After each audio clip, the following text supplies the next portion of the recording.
Yo, yo, 1 2 1 2.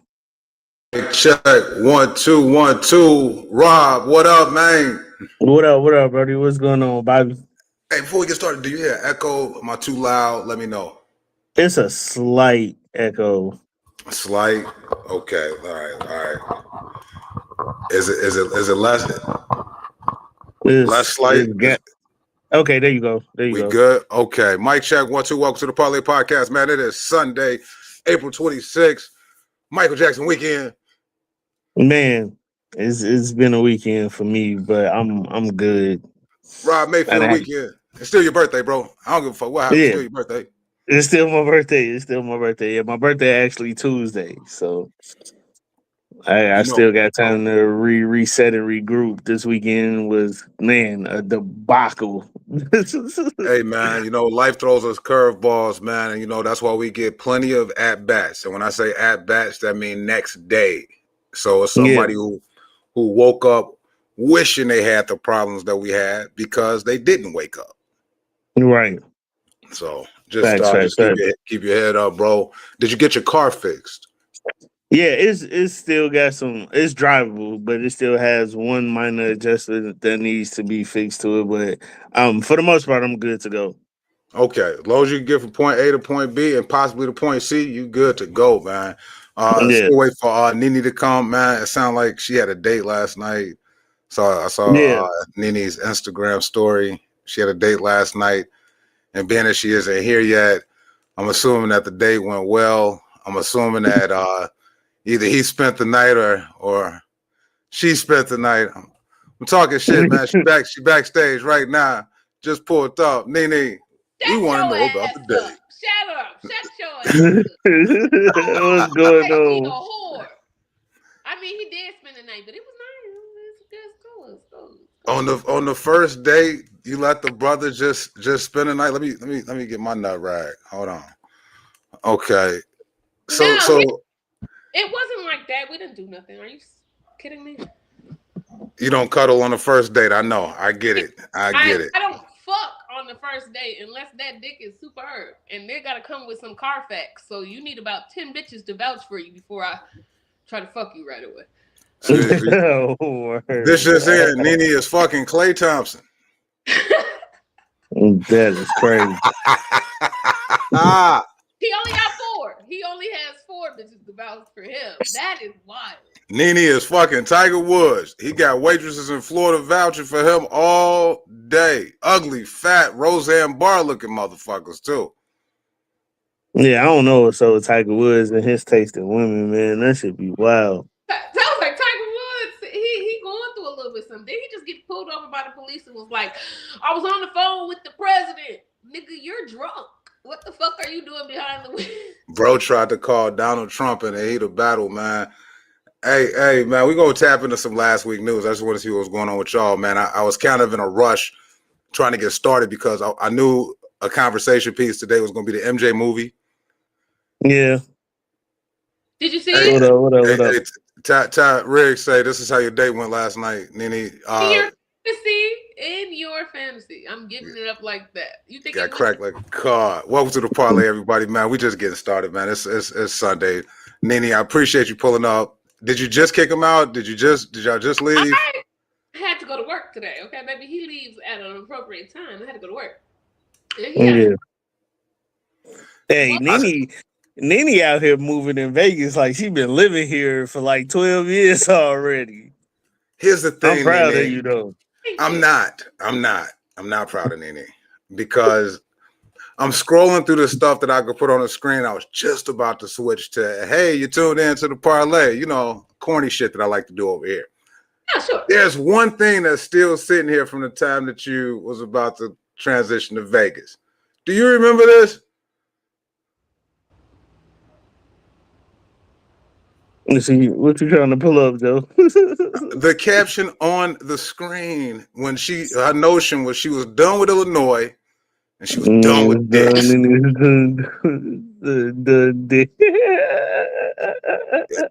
Now you're done with Illinois. You've been back, but that was a dick last night. I did say I was done with dicks. I was done with dicks, but look at God. I say he created y'all, so God gave y'all, some mercy and stuff like that. He brought a good one around me. Well, as far as I know for right now, I like this guy. He's a little bit autistic like me, so there's certain shit I don't gotta explain. Like, he don't got no kids. He got his own place and a job. That's what I'm talking about. Bare minimum. Okay. Well, I heard about the yin and the yang. Let's see how the yin and the yang work. Let's see how that goes. But we're going to tap into some last week news, y'all. We got a lot to talk about today, man. First and foremost, we were not able to rock out last night at the Crib Comedy Play Space. So if you bought tickets or had intentions of going, we do apologize that y'all couldn't make it. We couldn't do it last night. Yeah. Everything. Yeah. People was hitting me up like Mush and LaCraig. Hitting me up like, we on your way to your party. I'm like, nah. Nah. Had to cancel that. It's cool. I mean, if you were at home and you didn't catch it, we all been watching this all week. Been watching people lose their fucking minds on social media because they weren't picked to be on this show. Didn't know about the auditions. Like, I mean, the shit with my thing with the Kevin Hart funny. This is not his first rodeo with coming to Chicago. I mean, that's how Erica Nicole Cart and Just Niche and what I think Josh Johnson had got put on because Kevin Hart had came to Chicago a couple years ago and did Heart of the City and did the same thing. So it's like history repeating itself. I feel like I haven't seen the complaints, but I feel like the people that's complaining are the same motherfuckers that's been complaining years ago when Niche got put on doing the same thing. The people I see complaining, they're complaining because they didn't see a lot of people from Chicago on the Chicago episode.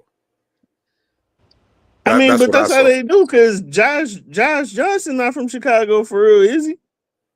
I don't think so. But when Kevin Hart did Heart of the City Chicago, he was doing skits at Francis. He was with Niche and her, Erica Nicole Cart, Josh Johnson, and I think somebody else is on there. And I don't think he's from Chicago either. So I don't understand what the problem is. This is not nothing new. That's what I'm saying. Y'all treating this like this is something new that Kevin Hart has done. No, it's the same formula. This is the same formula. I had a chance to watch it twice because I love shit like this. It really inspires me, really fires me up as a comedian to watch people succeed and fail. I've seen a few fails, but have y'all had an opportunity to watch it? No, I haven't, but I can only imagine like the setup and what it looked like. If it's the same as Kevin Hart, Heart of the City, then I got an idea of what it is. No, it's definitely not like Heart of the City was more so a showcase for comedians. This is an actual competition for comedians to get a Netflix special. Okay. And one of the highlights for us is that we had an opportunity to see comedians that we know. Corey Bell. Yeah, we saw Corey Bell, Cousin Tierra, Chris Higgins. And I gotta say, Corey Bell kicked off episode 3, Chicago auditions. Killed that shit. Yeah. Killed that shit. Corey killed that shit. But overall, and let's see what Ty say. Josh Johnson was working in the city though. The majority of the people on Funny as Fuck were flown in. But it was like that for New York and LA as well. So I want y'all. Those are major cities. So of course all the comedians from the towns outside of those major cities are gonna come in and do the audition. That's their closest city. I don't know, but I think that y'all should watch it. I mean, as comedians, I think anybody that's aspiring to be a comic, because what I learned from the Chicago episode is something I've been saying for years. Just because you loud, that don't make you funny. Don't make you funny. And that is one thing in Chicago that we are very much loud. And everybody think because they loud and they curse a lot, think they're funny, and y'all not. Like, where's the punchline? Where's the setup? Like, you just up there talking loud and doing a bunch of cursing, trying to be relatable, but like that ain't it. Like, because if you're trying to be relatable, it'll come off natural. Yeah, but I think in Chicago there are two different types of comedians. Not two different types. There are more different types, but there's a certain style that is, for me, what I found from being from Evanston and going all over the city and seeing each side's take on comedy. West Side is very loud. West Side is very lunchroom. Shit, Southside too. Loud, very lunchroom. Yeah.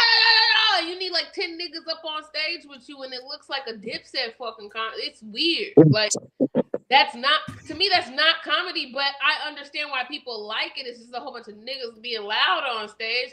But when you look at it, I haven't heard one joke. And that might work in hookah lounges or stuff that people come out to just kick it with you.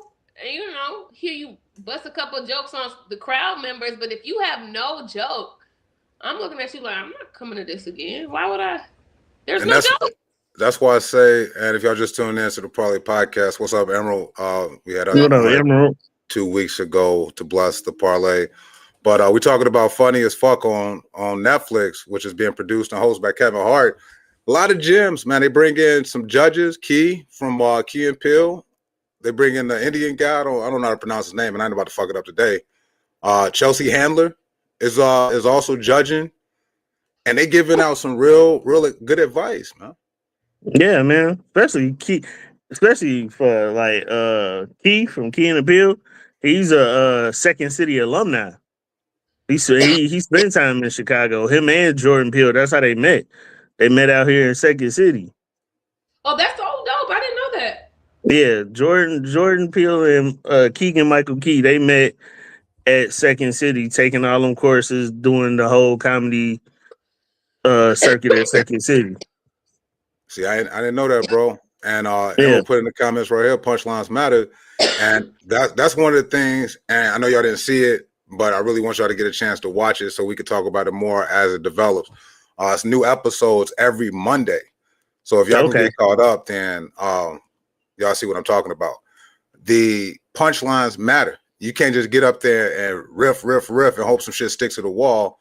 These motherfuckers who getting through these auditions, dope as fuck. They deserve to be there. Yeah. So did you watch every episode or you just watched the Chicago episodes? I've watched every episode twice. Wow. Okay. Well, I heard the audio version the second time around because we needed something to listen to on the way to Michigan, and decided to be that shit. Okay, I'm gonna check it out. We're gonna talk about the funny app because I want to talk more about that, but we still on last week news. This just happened. This shit just happened. Man, that's crazy. You would have thought Trump and Melania Trump divorced. We don't give a fuck about them white folk. And why do we give a fuck about this, man? You talking about We barely give a fuck about this, but we care because it's Megan. Yeah, right? I fuck with Megan, but I knew that shit would go last because Klay Thompson corny. He been corny. Like when I found out they was together, I was like, I side-eyed because I was like, this nigga, he's the corny, like, iffy person. Like, he's very wishy-washy. So it's time to slide in the DM, Rob. I didn't know this guy. I didn't know this guy before Megan started dating him. So, I don't really be checking for the mulattoes. I just feel like they got a lot to fight. Not the Nipsey London effect. The Nipsey London effect? Nobody knew who Nipsey Hussle was until you started dating Lauren London. That's false. That is false. Nigga, Nipsey was that guy in the streets. Like, people knew who Nipsey was. He brought women. Knew who Nipsey was, bro. He brought women to his block. A lot of people didn't know who Nip was, bro. I heard it myself. People didn't know who Nip was. Just like NiNi didn't know who Clay was. I didn't know who Clay was until Megan started dating him. But, like, anyway, For you to fucking get with Megan Thee Stallion and say you don't want to try, you want to try non-monogamy, you're not monogamous, that's fine. But you should have said this from the beginning because look at Megan, baby. I'm pretty sure she can handle non-monogamy and you're going to be over there fucking sick. Men always say they like non-monogamy till your bitch is getting knocked down by a non-monogamous nigga. Like, you're crazy. You're crazy. I feel bad for her because I think she took a break from being who she was as an artist. Like she took a step back to become whoever she was as an individual for this nigga. And the egg is on her face right now because this old abstract face nigga ended up cheating on. It's crazy. But I don't think the egg is on her face. I think it's crazy. Meg is doing so much stuff. She got her franchise of Popeye. She got movies coming out. She got swimsuit lines with fucking Walmart coming. She got a lot of endorsements going on. She's doing like, so many things. And she working.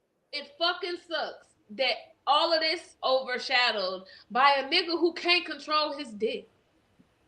And even if you were gonna cheat, do you understand how many people cheated and never found out? You're a sloppy cheater. That's what I was saying earlier. Like, I knew he was gonna cheat. I just didn't expect him to get caught. At least not so quick. Like, get married first. Who can you fucking be? You already know that cheating is bogus, but you're with Megan Thee Stallion. You didn't think nobody's gonna take no pictures or say something with you. Most of them bitches just want to fuck you because Megan Thee Stallion is fucking you, not because they're corny ass. And his stock is still up right now, coming off of Megan right now. And he is as corny as Klay Thompson is. He still has this arrogance about himself because he's a 4-time NBA champion. How many rings do the Golden State Warriors got? Like 4? 3 or 4. They definitely 3 or 4. So he's a top NBA player. So he already got that ego on him. You pulled one of the baddest chicks in the game. So you had that ego on you and you thought you was doing some shit, but everybody in the real world know Klay Thompson be corny. And you played yourself for somebody who's outworking you because she's doing way more than what he's doing. Your team is like the worst team in the NBA right now. Y'all like number 14 to 13 or something in the league. So you got traded from an NBA fucking championship team to the fucking Dallas Mavericks, and y'all are like what? Y'all not even in the playoffs, bro. Y'all, and so now you out here frustrated because your team sucks. You on the decline. You had one of the baddest chicks in the game, and you fumble because I just tripped off the fact that Klay catching all his heat, and I just put a visual up on the screen how these WAP chicks is 0-2 in sports, and they probably need to move on to like maybe poets or a different genre of niggas. Everybody is a loser who dates an athlete. Everybody knows you athletes. The athletes are stupid. This is why your thing is with balls, homie. You handle balls for a living. We didn't really expect you to think or have a moral compass. But we didn't come down on Stephon Diggs as hard as we coming down on Klay Thompson. This is because we have low expectations. 15 million kids. We already knew that nigga. He had, 4 at one time? That nigga had 3 bitches pregnant at one time and Cardi was still fucking with him. She knew what she was doing. She knows. Is it bad? An open case because he took out his dick while his stylist, which is a man, was in the car and he started masturbating in front of his stylist. That's a different level of freak. So is it worse that Klay Thompson pretended to be this good guy and turned out to be the villain? Because should we have known that he was the villain up front? Should we not think he's already a villain because he's a professional athlete? This is what I'm telling y'all. I think. Oh, go ahead. Go ahead, Rob. Go ahead. No, I'm just like you said. I'm with you. I think everybody saw Klay Thompson as this. He's the clean cut guy next to him and Steph Curry was the Splash Brothers. He was the second light skinned dude on the team that was supposed to be the clean cut nice guy. Steph deserves. Yeah, so he put on the persona that he was the clean cut nice guy, and everybody was rooting for him because I was like, damn, Klay Thompson pulled man. So I was like, damn, all right, bro, you got this. But then I started looking at their relationship, and I'm looking at Klay Thompson. I'm like, he's gonna fuck this up somewhere, and I was right. And he is. And he did. The reason why I'm like, why the fuck would you have her around your family though? If you knew you was gonna be shit, you could have had just date because they weren't dating for a long time. You could just date her and not have to do all the bullshit of introducing somebody to. You know you ain't shit. Yeah, man, you got her cooking full. She was cooking full Christmas and Thanksgiving dinners for his family. Yo, you had her doing the most. He had her doing the most. I know what happened, bro. I know what happened, man. I've been in them situations, man. I've heard of them situations where women can't do certain freaky shit unless they know that y'all go together. So they was probably about to do some freaky shit one night, and she was like, Clay, do we go together? Because I don't do this unless we go together. And he was like, yeah, we go together. She sucked that nigga dick that night. So you a liar. You a bitch and you a liar. Because you can't tell the truth. You niggas who be lying to women are bitches. What the fuck is you scared about telling the truth? It don't make you play her. If you can't get her with the truth, baby, you can't get her. If you gotta lie about it, anybody can fucking lie.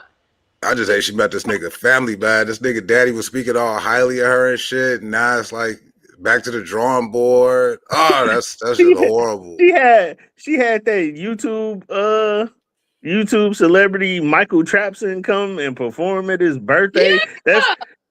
That's when I knew the nigga. That's when I was like, yo. Yeah. Russell Wilson is looking better and better every day. Meg is my Aquarius sister, so I love Meg. But you fuck over Aquarius and your luck is done, bruh. Your fucking luck is done. Look, your hairline's finna start coming out any moment now. I'm telling you, bitches, start looking at a nigga hairline. What in the Brokeback Zodiac is going on here, NiNi? Genetic warnings. When this nigga hairline don't want to stay, you shouldn't either, baby. There's a reason, okay? When that nigga starts balding from the crown, it's time for you to get the fuck around, okay? You gotta get out of there, baby. If he has Nestle Crunch in the back, baby, pack your shit and go to brunch, love. Let it go. Let these niggas go. God be telling us. We be reading their palms for their future. Really, read their fucking hairline for their trauma. Read their hairline for their trauma, bitch. And you understand that he was. That's a bar right there. That's a tagline. Read the palm for the future. Read the hairline for the drama. Look at that shit. You already knew that nigga was the shit. His corners is light, bitch. That nigga mulatto with good hair and his corners is light. God don't love him. Can we all agree that we should start a petition that say it's okay for Steph Curry to cheat at least, though? Because I'm tired of his chick. No, I used to. Steph Curry and Alicia, they are siblings somewhere. So I don't know. They do look related. Y'all look too much like siblings or cousins. So y'all they do look related. Before I transition to this next story, I just want y'all to know what's going on Facebook, because moving forward on the Parlay Podcast, because I never really get a chance to scroll and troll and show y'all what I see on the internet. I'm about to start mixing last week news and scroll and troll. So there you go, do your thing, Brody. So I just want to throw this out there. It's a new T-shirt, new merch from one of our previous guests, Shamika Finley. Y'all can get this. Shamika Finley. Oh. Yeah. Y'all can get this. Oh, okay. I don't know where you could get this. I saw that. Who is that? Shamika Finley, previous guest, the one that called me up last week. Did I tell y'all about this? The popcorn girl. Y'all know I got a phone call from Shamika right before I had to do ball talk with Alan last week to address a few things that were said. Rob, don't take no more days off, man. Alan fucked us up last week, bro. Damn, what happened? Apparently, he said that Shamika Finley bombed, and he asked for a refund for her popcorn right after she bombed. Like, I can't eat no popcorn. I got a phone call about that too. And I wasn't even on the show, and I got a phone call at work from Shamika about that. Was she try to get Alan's phone number from you? No, she was speaking as if she already had it. Bro. So I don't know if she already had it, but I did get a phone call from Shamika, and she was like, "I thought me and Alan was cool." She was like, "I don't know if he just talking shit or what. I don't know. I wasn't there." That's how we do. I don't know. I wasn't here for that episode, so I didn't know what to tell her. Come on, Rob. I wasn't here Rob was in I didn't know Indianapolis slanging jokes like dope. I didn't know what was going on. I'm like, I don't know what you want me to say to you. Hey, she I don't kept know. I'm calling like, me, I y'all. didn't see. I'm like, She I said, wasn't. I'm like, I ain't see this shit. I'm like, What you I don't want? know what you want to say. I'm like, when I bought your popcorn, it was straight. I ain't never had an issue You with said popcorn. it. You said that. You said it. I said it was stale. It was stale when I had it. So, Oh yeah, she did say she was a little mad at you too, NiNi, and I was like, I don't even think you ever met NiNi, and Shamika was like, you right, I don't think I ever met her. So I pulled like a Jedi mind trick on her, so we're gonna try to edit that part out about. Okay, because then I had some. Maybe I had a handful of somebody else, and it was just sitting in their hand too long. It was just open. The bag was open at the phone call was so funny. I answered the call. She immediately on charge. And she was like, do you have Alan's phone number? And I was like, what do you need Alan's phone number for? She said, I need his number so I could cuss his ass the fuck out. That was exactly what she said. And I said, what you mean? I'm not about to give you this man's phone number and I be the one to blame for when you call and cuss this nigga the fuck out. What the fuck I look like giving you this nigga phone number, bro? It's not about to happen. Yeah. Yeah, my conversation with her didn't go like that. It was more, I guess she was more calm when she talked to me. She just had questions that I didn't have an answer for. I'm like, I don't know. The only beef me and Alan got with your popcorn is that I bought the popcorn that he wanted one time and I ate that shit. And that was it. But she was like, I thought me and Alan was cool. She was like, I ain't never bombed in front of Alan. I ain't never bombed. I'm like, well, I don't. That's what she was mad about. Lie about people bombing. This is why. But I didn't know how to address that because I don't know what the fuck Alan said when I wasn't here. So I'm like, I don't know what show you was at where you bombed. Like, I can't speak on some shit I didn't see. But how you know you never bombed and Alan wasn't like? How you know? I've seen Shamika bomb, but I don't know in what instance that he saw her bomb. Shamika exact words to me was she has not bombed since before the pandemic. You said what? Shamika says she ain't bombed since before the pandemic. Oh, she ain't bombed. 5 years since you bombed? She ain't bombed. She ain't bombed 5-6 years, man. And just so I can piggyback on it, every time I see Shamika, she get a standing O.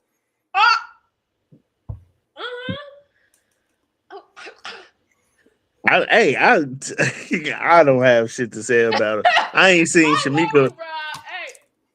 I don't know what to say. To be honest, I can't tell you the last time I saw Shamika perform. Oh yeah, you got that right. When the last time y'all seen her perform? I can't be like, yeah, she be bombing all the time, and I ain't seen Shamika perform in a minute. To be honest, she get busy, man. I ain't gonna say that she has not bombed, man, but to address, I'm gonna say she said it. She said she hasn't bombed since for 6 years. This the elephant in the room I want to address about this shit though, y'all, because Shamika didn't even watch the show on her own. She was at Just Nisha's open mic spot, SL Wine Bar, last Tuesday, and she ran into some comics that put the bug in her ear saying, I heard you got beef with Susie Q about popcorn. I heard you be bombing and niggas want refunds from your popcorn after you bomb because they ain't trying to have that bomb flavored popcorn. You know what I'm saying? So this is what's happening. My issue is the niggas that ran and tried to start some shit with her, and we got a public show. This is publicly on Facebook right now. It's publicly on YouTube. Yeah. We're not afraid of anybody. You know what I'm saying? Yeah, if we say some shit on here, it's either in a joking way or deal with the fucking truth. Yeah, man. We don't expose people. People come over here and expose themselves. We didn't know nothing about the great popcorn battles. Gangs of popcorn of Chicago. I didn't know there was a popcorn battle out here for years. It was a Colonel Vendetta. What is going on? You guys are just, I didn't know that. Them niggas put Okie Doke out of business. Okie Doke. Them niggas put Okie Doke. All in all, whatever happened, man, the shit was petty. I know she called me at work and she said she had other reasons that she was mad at or had issues with Susie Q besides the whole popcorn thing. Apparently, like, her and Susie was like tight and like did shit together outside of comedy. Like, they were friends. Yeah, they were friends, and she felt so. Yeah, so she had deeper reasons for having Yeah, an issue with just let us Susie know Q. it was about the pop.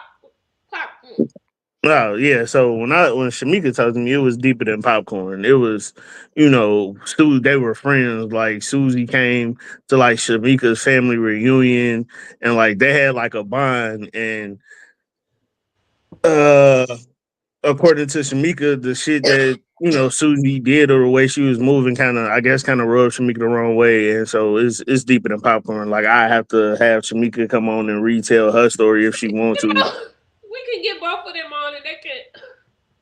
Yeah. Yeah, I definitely want to hear more about what started the popcorn beef. A bag. Rob, I know. A Rob, I know bag you in containers. That's what started the popcorn beef. Shamika said Susie Q was selling popcorn out of the same color bag that Shamika was selling popcorn out of and using the same containers. So that's why when people was out, niggas was like, "Oh, Susie Q, you selling popcorn for Shamika?" And Susie Q was like, "No, I'm selling my own popcorn." So it was all about the red bag. Yeah, it was all about the red bag and the containers. Not about the popcorn flavors. Blue Magic. See, now I don't want to try the popcorn flavor if it wasn't about it. I thought the popcorn flavor was busting her out of the street. I thought Susie came up with a new piece of crack. No, it had nothing to do with the flavors. It was the presentation. Yeah, it was the packaging. They allegedly had the same packaging.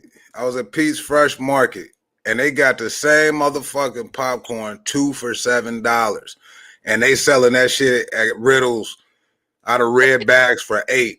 I have a problem with the price. I don't give a fuck if it's stale.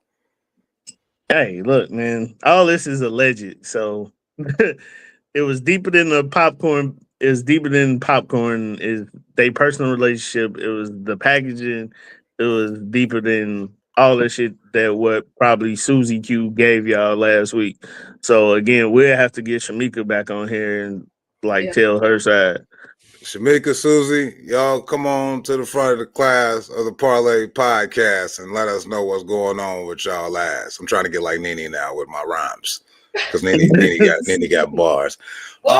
Big congratulations in order for Chicago Comedy. We already mentioned Corey Bell and my cousin Tierra. They was on the Netflix show.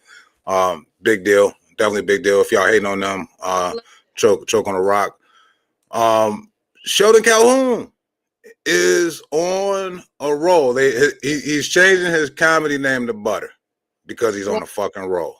Yeah, he on the roll. He just won that Wind Creek Casino comedy competition or whatever. $10,000. Which, according to our group chat, he didn't get that whole 10 stacks. According to the group chat, I don't think he got everything. I think he got some money, but unless in the group chat they fucking around and keeping it real discreet, but that's irrelevant.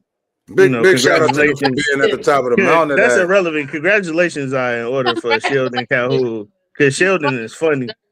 You've been working and putting in that fucking work, and boy, when I say you're not letting that little petite size hold you back, baby. Sheldon. Sheldon, congratulations is in order for Sheldon. Sheldon is one of the real ones that's actually working and putting in the work to make this shit work for him and work for everything he got going on. Like he committed. The thing with Sheldon now is he's just busted the ceiling, in my opinion, of undeniability. Yeah. You could be funny, and this is what I found out watching the Funny AF. This is what I found out watching that show Pop the Balloon. Like, have y'all ever watched Pop the Balloon and you got a motherfucker on there that look like they hot to trot, but they might be only hot to trot in the town that they came from, but when you get on that show, you ain't shit? Yeah.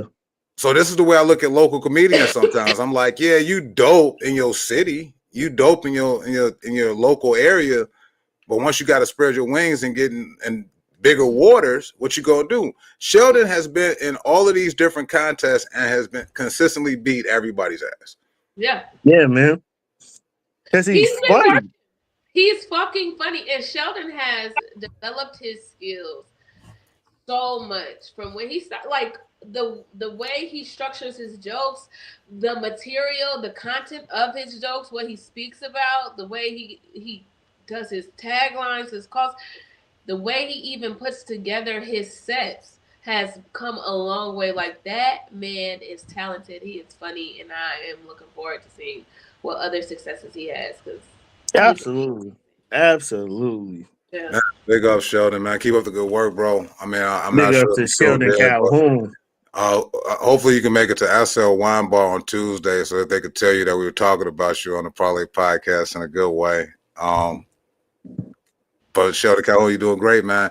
There's a lot of shit going on in Chicago, man. I think B. Cole got the old jokes and notes cracking on Monday nights and shit.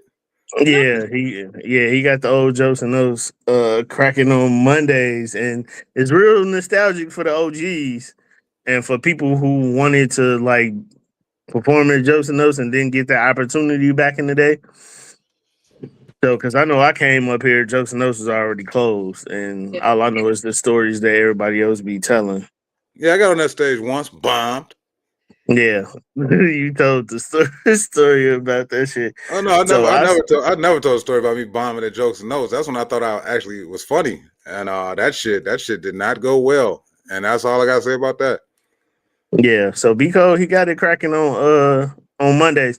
I does did Biko receive any type of achievement or acknowledgement like they be doing Damon? I don't think so. I haven't seen him get the acknowledgement. He gets the acknowledgement from us as And see this the shit that bothers me with that. B Cole has done a lot comedy wise, like a lot for a lot of people. Yeah, Like just being on the road with him, going to Indianapolis last week with him and L, I learned a lot from B Cole. Like, and I don't know how he internalizes or deals with things emotionally, but like I could tell that like he put so many people on and gave so many people opportunities, and he should be out. Well, I can't go against, God's plan or whatever, but like I feel that he should be somewhere up there in dimensions because he was one of the first people from Chicago at 19 to be on that his comedy career took off at 19. So yeah, he never had to work a real job since 19. Once he started doing comedy, he was the first person from Chicago to be on Comic View and Def Jam. Everybody hold Bernie Mac up here, but B. Cole should be up there too, as yeah. one of the first people out of Chicago to do it. And to have put so many people on in his movies and in his short films and stuff that he been doing in Chicago for like over 30 some years. And it's like he just flies under the radar and I don't feel like he get the recognition that he deserves, and that I feel like that's kind of fucked up. I wonder why though. Like that's what I have to ask myself because I know he started off with like Deion Cole and D Ray, all of these guys they grew up in comedy together. Yeah. I'm seeing Deion Cole today in a Michael Jackson movie. Right. That's what blew me. I'm like, yo, Deion has stuck his way into this fucking $200 million movie. Yeah. And only was in the movie for what? That scene probably lasted 5 minutes? But it's always gonna be just like he snuck in You People with Eddie Murphy. Yeah, with Eddie Murphy. Deion be out here working, and I feel like B. Cole should have that, at least that level of recognition. Do you think he's too kind? Like, let's talk about it. Like, B. Cole is the first comedian to ever take me on the road. He has opened doors for a lot of young comedians. As Puff say in the comments, B. Cole is kind to the new comedians. Do you think he might be too kind? What's too kind?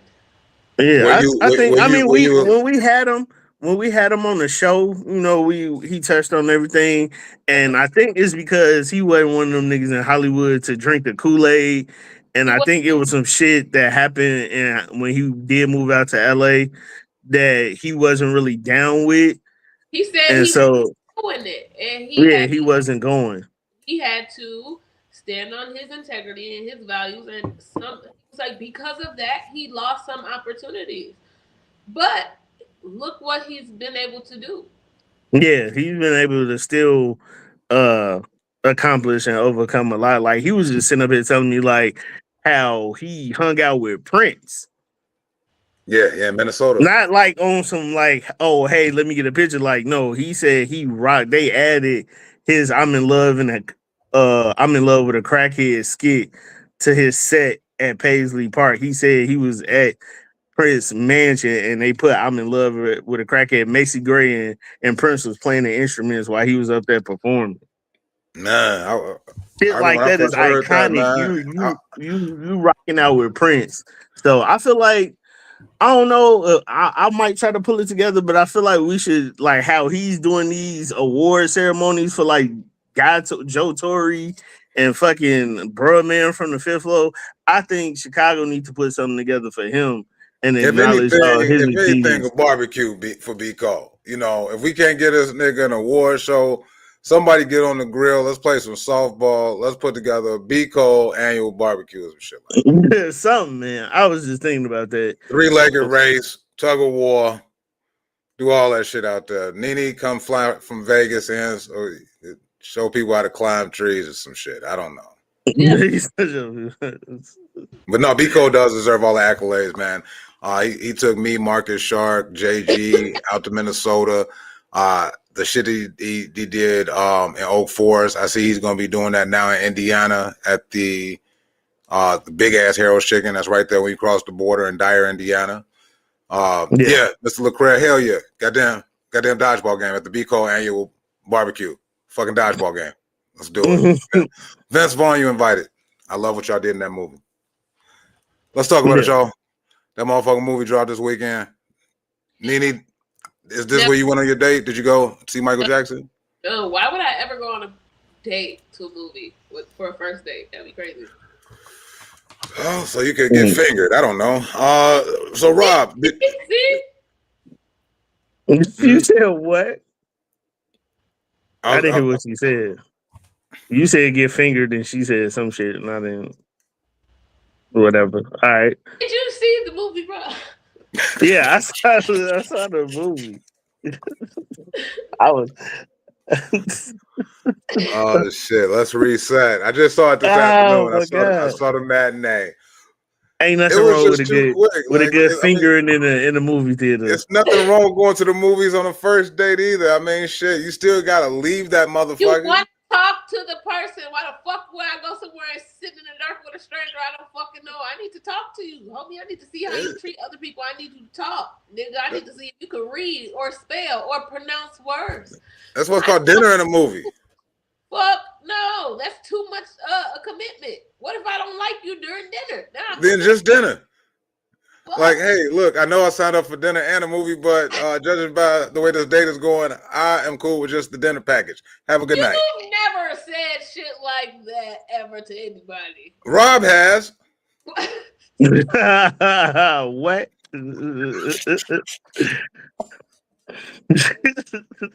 Rob has been like, hey, look, the dinner portion was cool, but you shouldn't have invited all 4 of your goddamn friends to the Olive Garden with you. Man, for real. That shit blew me, bro. That shit, I will make sure, like, I'm going to make sure nothing like that ever happens to me again.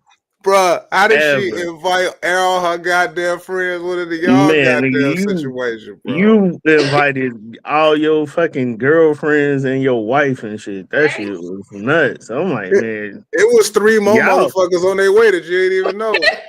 And I'm like, nigga, y'all don't need me. Y'all got each other. What the fuck am I here for? These nachos is great, though. Hey, man, they over there trying to figure out why the show got canceled, man. Puffer, 1 episode, man. We ain't talking about that. We'll keep talking about that. But I did go see the movie. I saw it a day before it came out. It was a birthday present to myself because I already knew that I was going to go see the movie regardless. You went solo dolo? No, I went. Somebody took me. Okay. I went in IMAX. Who's that? Shit. I went to the IMAX. We were supposed to go on the 24th with Mo Good and a bunch of comedians. We was all supposed to go on the 24th when it actually came out, but that shit fell through. I don't know what happened with that, but we were supposed to all get together and go see it. But Personally, I went the day before. I thought it was a good movie because I knew what I was going to see. Hold on, man. You went to a special screening before the world got to see it? Yeah. Nah, you important than a motherfucker, bro. I went to go see that shit. I knew what I was getting from the movie. I wasn't like everybody else. I knew all the musical shit was gonna be dope. I was there for the acting. I was like, how good is this nigga finna act like his uncle? And how good is this nigga finna act like Joe Jackson? That's what I wanted to see in the movie. And I got that out of the movie. So everything else that was going on, I was cool with it. I wasn't looking for nothing that I didn't already know about Michael Jackson. So I was here for the entertainment purposes. Hey, that's a lie, Mr. LeCraig. He got his ass whooped like 10 minutes into the movie. Yeah, man. And everybody, they was like, he ain't get no ass whooping. Yes, he did. As soon as the movie came on, he got the shit beat out of him. It was still credits. Then it was a montage of him getting his ass whooped. How many times y'all want this nigga to get beat in the movie? He got beat. Then there was a montage of him getting beat. It was a hidden ass whooping. He was getting his ass whooped in the bathroom. We just knew he was getting his ass whooped. I did want to watch this movie because I don't want to ruin my love. I have a love affair with the Jackson 5 movie. I don't want to see Michael in any other way besides going out and getting that motherfucking switch. I don't want to see him. Yeah, he got the belt. And then when they talking about, oh, Michael ain't get his ass whooped, but in American Dream, he getting his ass whooped. Remember, Marlon was the one that got the shit beat out of him with the switch because he couldn't do the spin. So how many Jacksons do y'all want to see? So how many Jacksons do y'all want to see get beat in the fucking movie? Hey, don't get it twisted. This is the only Jackson movie. American Dream Mike shook that nigga Joe. Remember Joe was like, that boy faster than a rabbit. Oh yeah, when he ran and shit. He didn't shake Joe in this one. Joe was whooping that ass, man. Yeah, he ain't shake Joe shit. Joe beat the shit out of him. They making so much money off this fucking movie, bro. So man, like I said, I got what I got. I had got my shirt. I had got what I got from the movie. And everybody else wanted their version. Everybody wanted their own personal version of this man's life story that they wanted to see. And I was just interested in what they was going to tell. So I enjoyed it. It's already finna be a part 2. So I already know that the second part is going to be probably better than what everybody is expecting. I have high hopes, but I have low expectations. That's the way I deal with life. I walk every day with high hopes, low expectations, and that's the same thing I'm going to have for the sequel because the Michael Jackson movie. Here's my review. It was a Disney classic. Nigga. It was a Disney style movie. What? They didn't go in depth. They barely even used cuss words. Oh no! In the movie. It was a lot of in the American Dream. Like what? That was on ABC. That was on ABC. This was at the show. I mean, what? American Dream. We need a little bit more blackness in this bitch. We need. He said we need. I liked it. I just felt like if it was Disney-fied, I don't want to see that. It's definitely Disney-fied, and then on top of that, Rebe and Janet Jackson, they didn't want any parts of the movie, so they had to have LaToya Jackson carry the sisterhood of the Jacksons the entire movie. Oh, they couldn't react. They couldn't play. They couldn't get anybody to play them. Rebe wasn't in there. Janet wasn't in there, and Randy wasn't in there. Then that ain't the movie. Because everybody. I mean, which is fine because they weren't really in the American Dream either. We knew, but they were though. They really wasn't, bro. You saw what a little girl that they sat on somebody's lap and they was like, okay, this Janet.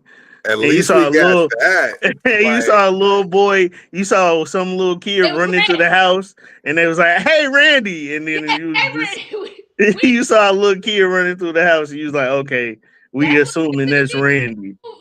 But again, the Jacksons' American Dream is about the Jacksons. It's not about Michael. It's about the whole family. This movie is just about him. Like if I do a story about my life, you're not finna see my sisters through this whole. You're not finna see. I got 3 sisters. You're not finna see my sisters through it. This is this is my favorite part of the movie. Anytime he was on the scene, I was full alert. This is Joe Jackson. That's Joe Jackson. That's oh my God, this is scary. That is Joe Jackson. He wasn't fucking around. He wasn't fucking around. Joe Jackson wasn't playing. Hey Rob, how do you pronounce the actor's name? How do you pronounce his actor's name? Colman Domingo. Colman Domingo. I hope that this takes him to the next level. Yeah. I hope Colman Domingo get an Oscar. I hope Jafar get an Oscar because as far as acting like Michael Jackson, it wasn't like an imitation. It wasn't like you was trying to watch somebody trying to pull off their best Michael Jackson imitation. Like he was acting. Like as far as people portraying Mike and like acting, I was like, okay, he got the mannerisms there. You saw how he internalized shit. You saw the look on his face. You saw how he was scared of Joe. That nigga was living in a family house from 1971 to 1998. I mean to 1988. My bad. Let me ask y'all this because I mean I could say a lot of shit negative, but overall it's Michael Jackson. Only time it went bad was when we saw this shit. No, Flex. So when Flex was dressed like a drag queen. Yeah. This the only thing I can't stand behind. Anything else, I fucks with Mike, man. But who would y'all want to see that we haven't seen yet? Biopic. Nobody. I mean, to top this, they would have to make a Prince biopic. For the niggas though, because I don't care about what white people want. Honestly, I want to see a biopic with the love triangle between Sam Cooke and Bobby Womack. No. And his wife. That's gonna be. And you see Bobby's hairline. You should have known by Bobby's hairline. You should have known that shit was terrible. That was a terrible motherfucker. Yeah, Bobby Womack was that nigga was the worst. So that would be interesting to see on film. Especially like a miniseries. We don't need a movie. You could throw that shit on Netflix, give it about 10 episodes, call it a day. I think it would be good as a series. I think you're right about that, Rob. Like how they did Tyson. How they did the Mike Tyson on Hulu. They made it 8. They made it 8 dope episodes. Kept it short. Mike Tyson told us not to watch it. I still ain't watched that shit. I watched it. I mean, he didn't want people to watch it because they did the shit without his consent. But the actual series itself told a good story. The dude that they got to play Mike Tyson acted. He had the mannerisms down, the whole shit down. I thought it was cool. Damn, that'd be a good one. DMX biopic. DMX, yeah. DMX would be crazy. They're about to do a podcast, 50 Cent producing. It's going to be hosted by Jadakiss, talking about the life of DMX. So hopefully that'll be cool. Yeah. But the niggas though, I want to see Luther Vandross's biopic. I want to see Luther. I want to see Luther. Hey, Luther be dope, man. My mom was a huge Luther Vandross fan. I want to see Luther because it was shown that every man is gay. Yeah. They're definitely gonna tap on Luther being gay. Luther was a big gay. They're gonna tap on him being gay, man. Ooh. So overall, man, if you ain't got shit to do on a Sunday, this is a good I got Bohemian Rhapsody playing right now. So if you ain't got shit to do on the weekend, you want a feel good movie to watch, the Michael movie is a feel good family movie to watch. That's all I can say about that. Right now, to this day, like in the last 20 years, ain't nobody touching Biggie Smalls' biopic. That's the best one in the last 20 years. You think so? You think so? I think Ray and Biggie are the best two. And that was the most and people were talking about this Michael movie and the Biggie movie is the most skipped around movie ever. He was a kid for 2. He was a kid for 2 minutes. The next thing you know, he baby pump, sign me pump. Like we 10 minutes into the movie, he already get money. I disagree. And then you had Derek Luke playing Puffy. Like, let's reanalyze this Notorious biopic. Notorious was one of the best. Again, I don't know. I'm a big Biggie fan, man. He held it down for big niggas. Him, Heavy D, and Thea. You know, they held it down for big niggas. So, like, I fucks with the Biggie biopic, but I'm saying it ain't no better or no worse than any other biopic we didn't seen that came out. I think Notorious was better than Michael. What? I can see that, but I'll have to strongly disagree. Biggie and not Smalls, because I'm a Michael fan. Because this is the thing, right? And I get that Marlon. Did you see the executive producers? Did you see the end credits of the Michael Jackson? Yeah, the whole family had something to do with the movie. But I'm just saying, you bro. didn't think they wasn't about to protect their Jehovah's Witness values when this movie was going to be presented? When they said they liked it, I was like, oh, that's some bullshit. Because you shouldn't like this. You said you shouldn't like this. Yeah, I mean, like they should. I mean, they had their executive producer credits on there to push the movie, but at any point they could have did something different with. That's on them, because in the movie none of them niggas had parts. Let me find out. None of them niggas had lines in the movie. And then I slight the Biggie movie because nigga, you got motherfucking Papa Doc as Tupac, and you shouldn't. You know what? you got Falcon from the Avengers as Tupac in this bitch. That was the least believable Tupac I've ever seen in my life, nigga. He is a top actor, and he couldn't act like Tupac to save his fucking life in that movie. You just was a bald head nigga doing a bunch of loud talking and jumping around. I know we're not talking about it, and I hate when niggas do this, but All Eyes on Me sucked. All Eyes on Me did. I know we weren't talking about Tupac. I just want to say that shit sucked. But he was a more believable Tupac than Anthony Mackie, though, bro. You can't tell me Papa Doc was out here Tupac. They found the clone version of Tupac, but the shit sucked. All Eyes on Me sucked. The TLC movie, that biopic sucked. But it was better than the Tupac movie. Yeah. The Aaliyah biopic sucked. That's because Wendy Williams produced that. And the family had you made a Aaliyah movie with no Aaliyah song. No music. Bring on the Bill Cosby biopic. Bring on the Bill Cosby biopic. I want to see that. You had this dark skinned ass nigga that looked like Charlemagne to play R. Kelly in that movie. That was wild. That was wild. You had Dame Dash. Dame Dash was 6'4" and he was skinny. I'm like, yo, who is these people that got to play these people? That's okay. She got a sufficient amount of penis before she checked out. That's for sure. That's fine, but like her story, that biopic sucked. It was horrible. Came on Lifetime. Came on. It was horrible. What the fuck is that? Is that you, NiNi? Yeah, that's NiNi. That's my NiNi neighbors cutting up. That's my baby. And these motherfuckers is like that nigga about good 60. And the bitch a good 48, 50. Y'all, she out here in her shower room. Is the door open? Nigga, no. Nah, they just loud. They loud as fuck. They just loud. Yeah, you should yell back while you're on the podcast and see if they yell back. No, I'm fucking with you. Don't do no shit like that. Don't look. Don't do it. Hey, Rob, I want to find out why you mad, but before we do, go ahead, bro. Oh, so are you with? I just feel like people treated this Michael movie like on some Wakanda Forever shit. Like a lot of people was dressing up. They was dressing up.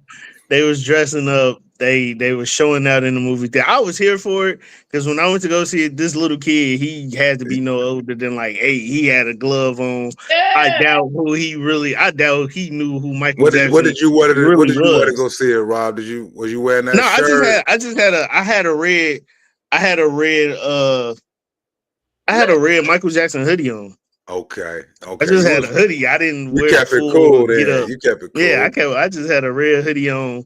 It was a remix picture, so it was Michael Jackson sitting on the front hood of a Benz with the black and red Jordans on. Hey, did that nigga really walk up to the Crips and the Bloods and was like, I want y'all in this Beat It video? Yeah, those was real Crips and Bloods in the Beat It video.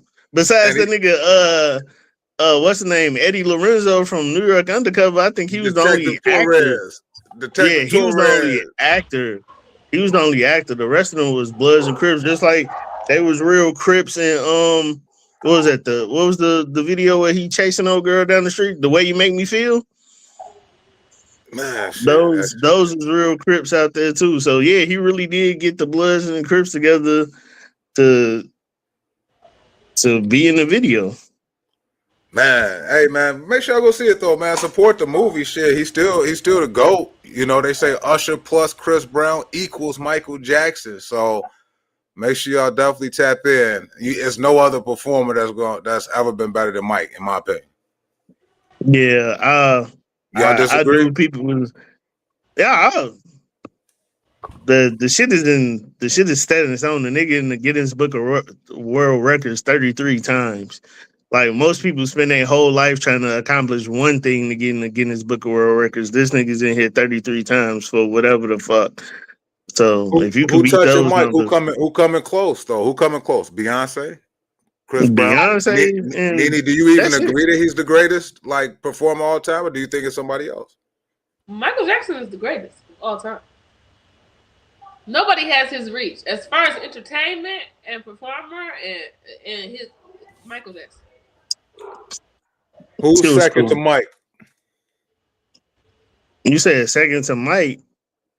Shit, nobody really. You got Chris Brown, you got Usher, and you got Beyonce as far as like fandom, but ain't nobody passing out no more these days from seeing this nigga. Also, glad they put that fainting shit in the movie. That fainting shit was funny as hell. Speaking of people, funny because it really happened. Like it's hard for like this generation of fans that's probably been a Michael Jackson fan probably the last 10 or 20 years of their life. They didn't see like actual people passing out. These people, the kids of this generation don't know what it's like to pass out from seeing a celebrity. So from them, they like, oh shit. They like, we don't know what that is. So it's funny to us because we saw that shit happen in real time. At least I did.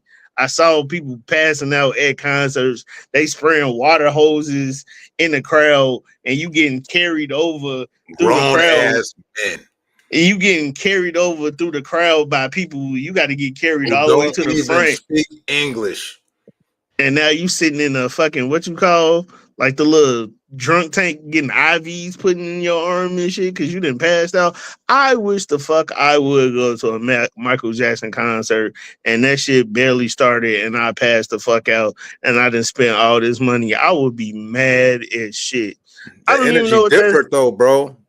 That Michael Jackson. I don't even want to know what the fuck that as entertaining as that shit is. I don't want to know what it's like to pass out from seeing somebody. That shit is absurd to me. Well, what are you going through? Like, what does this person? Yeah, like what are you going through, like mentally and like physically, to where you just passed the fuck out because you saw this nigga? I'm cracking up. Can y'all hear me? Right, I don't want. That's stupid as shit. That's the passing out from seeing somebody has got to be the stupidest shit in the world to me. Like I don't get it. Like I've never been that excited to see anybody. I don't know, man. I think I'll pass out at a Michael Jackson concert, bro. I probably would have fainted. I can see myself fainting. I went to a Michael Jackson concert. I was 6. I can see somebody sounding just like Nutty Professor Pops right now. I ain't gonna keep on picking your big ass up. I would faint at a motherfucking Michael Jackson concert, nigga. I was a fan. I remember being 4 years old watching the making of Thriller every day for like 4 months. Yeah, the shit was entertaining. Like I was at the Bad concert at 6, and I just was hyped to dance and see him.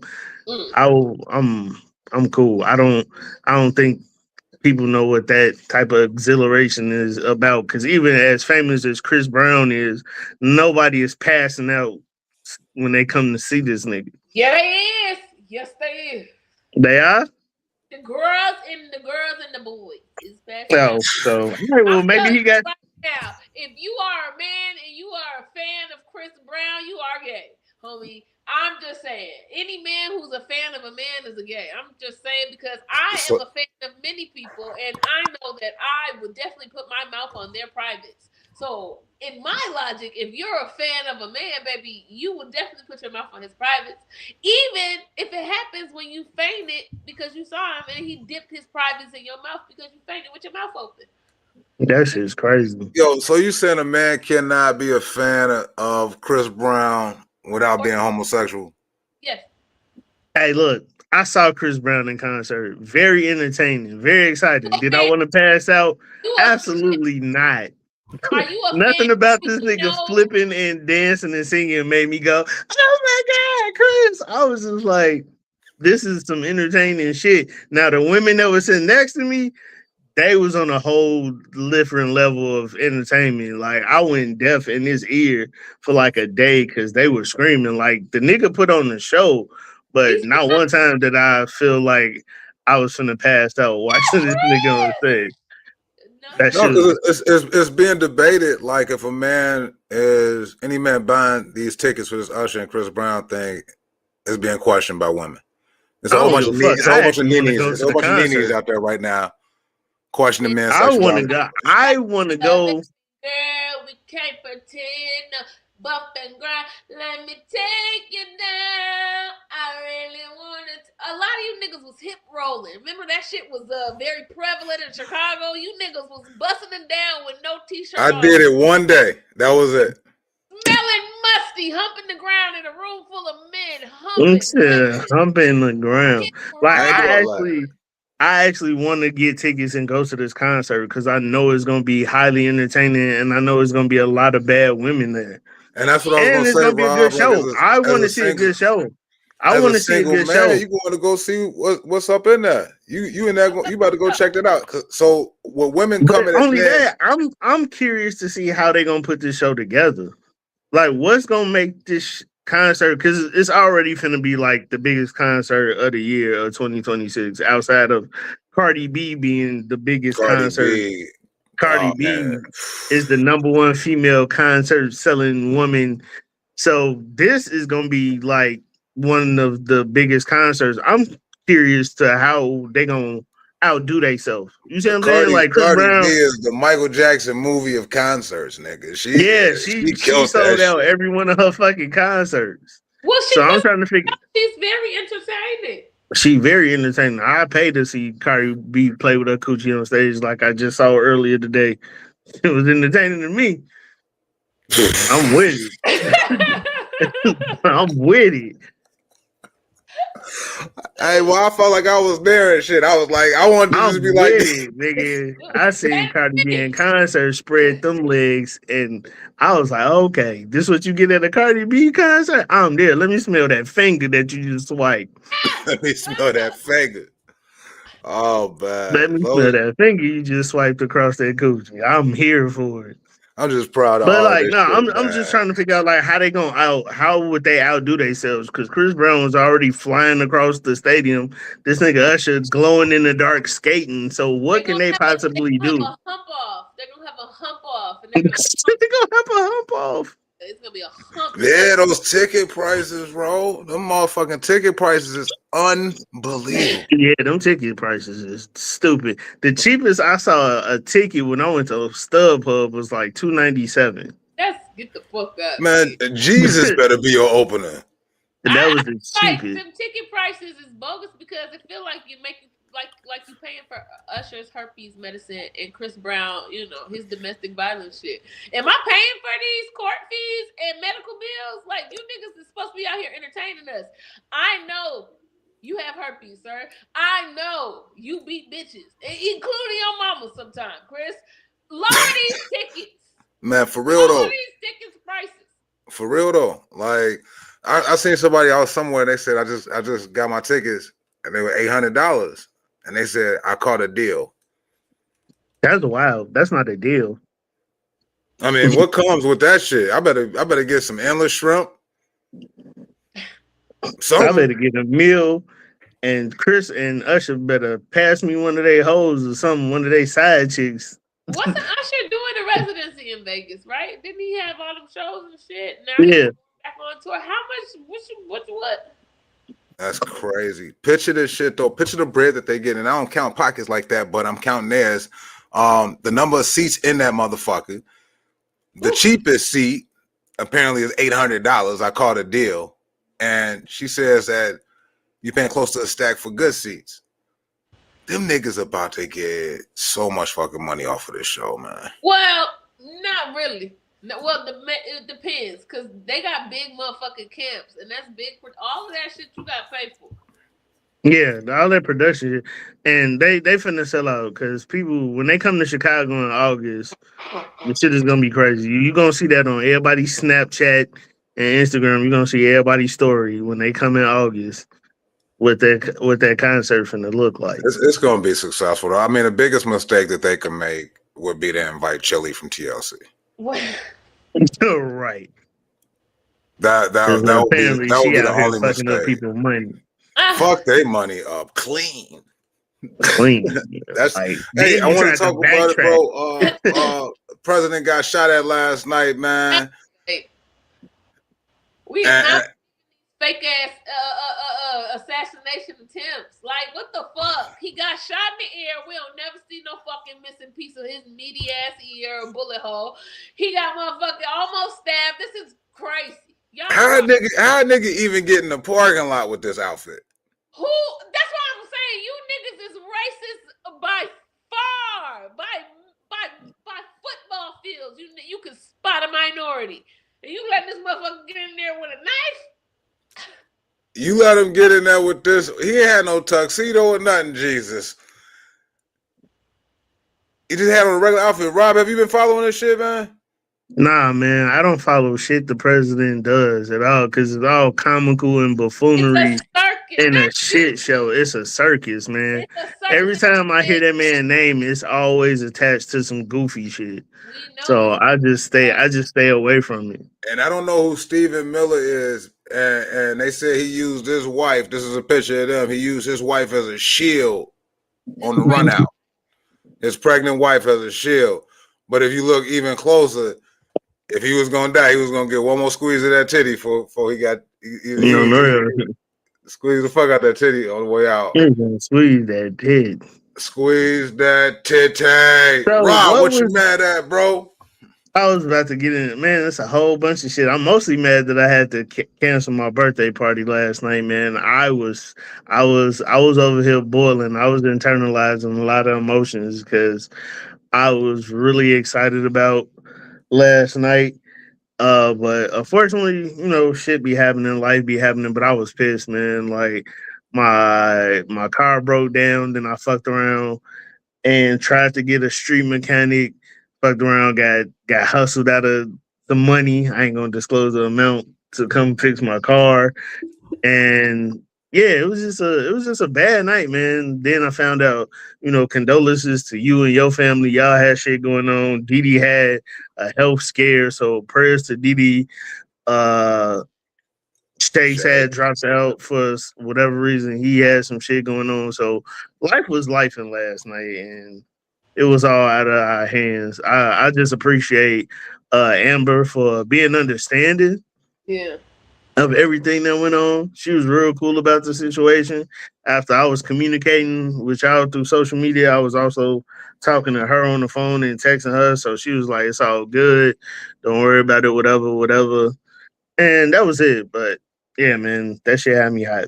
I was pretty pissed. I was a little upset. But other than that, my week was cool, man. I got to be on the road with Ellen and B. Cole last week.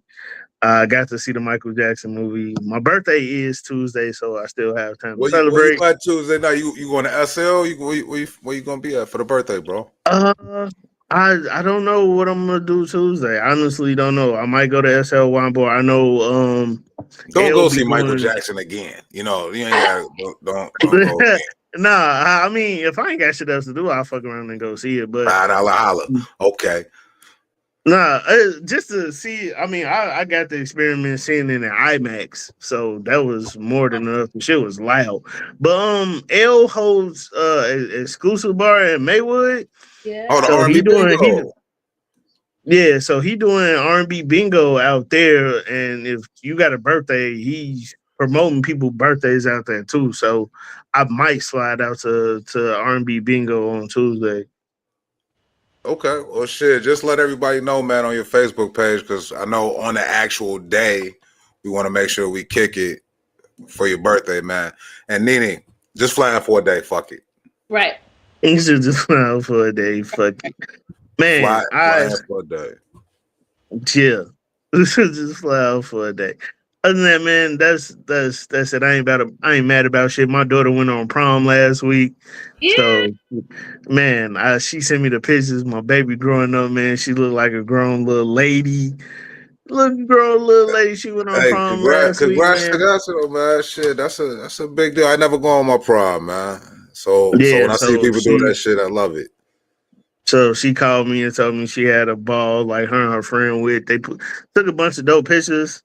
I'll be out in Arizona next month for her graduation. So that's dope. The baby's growing up. Other than that, man, that's the only thing I'm really mad about is that I was ready to get on stage and have fun and kick it with y'all last night. I was excited about that.